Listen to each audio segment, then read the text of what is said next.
बिस्मिल्लाहिर्रहमानिर्रहीम। शुरू करता हूँ अल्लाह के नाम से जो वसी रहमत वाला निहत रहम वाला है। उसने तिवरी चढ़ाई और मुंह फेर लिया और उसके पास एक अंधा आया और आपको क्या चीज़ मालूम करवाती है, शायद कि वो पाकीज़गी हासिल करता या वो नसीहत हासिल करता तो नसीहत उसको फ़ायदा देती। लेकिन जो शख्स बेपरवाही करे तो आप उसके पीछे पड़ते हैं, हालांकि आप पर जिम्मेदारी नहीं है कि वो पाक नहीं होता। जो शख्स कोशिश करता हुआ आपके पास आया और वो डरता भी है तो आप उससे बेरुखी अख्तियार करते हैं, हरगिज़ नहीं। यकीनन ये कुरान एक नसीहत है, तो जो चाहे उसको याद रखे। उन सहीफ़ों में जो काबिल एहतराम हैं, बुलंद मर्तबा हैं, पाकीज़ा हैं, ऐसे कातिबों के हाथों में हैं जो मुअज़्ज़ज़ हैं, नेक हैं।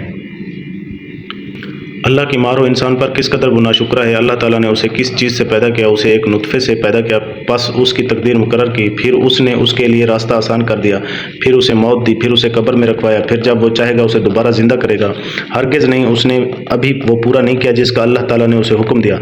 तो इंसान अपने खाने की तरफ ज़रूर देखे कि यकीनन हमने खूब पानी बरसाया, फिर हमने ज़मीन को अच्छी तरह फाड़ा, फिर हमने उसमें अनाज उगाया और अंगूर और सब्ज़ियाँ भी और जैतून और खजूरें भी और घने बागात भी और फल और चारा भी, जो तुम्हारे लिए और तुम्हारे जानवरों के लिए समान ज़िंदगी है। बस जब कान बहरे कर देने वाली आ जाएगी, उस दिन आदमी अपने भाई से दूर भागेगा और अपनी माँ से और अपने बाप से और अपनी बीवी और बेटों से, और उस दिन उनमें से हर शख्स की ऐसी हालत होगी जो उसे दूसरों से बेनियाज कर देगी। कुछ चेहरे उस दिन चमकने वाले होंगे, मुस्कुराते हुए हशाश बशाश, और उस दिन कुछ चेहरों पर खाक उड़ रही होगी, उन पर स्याही छाई हुई होगी। यही लोग काफिर बद किरदार हैं।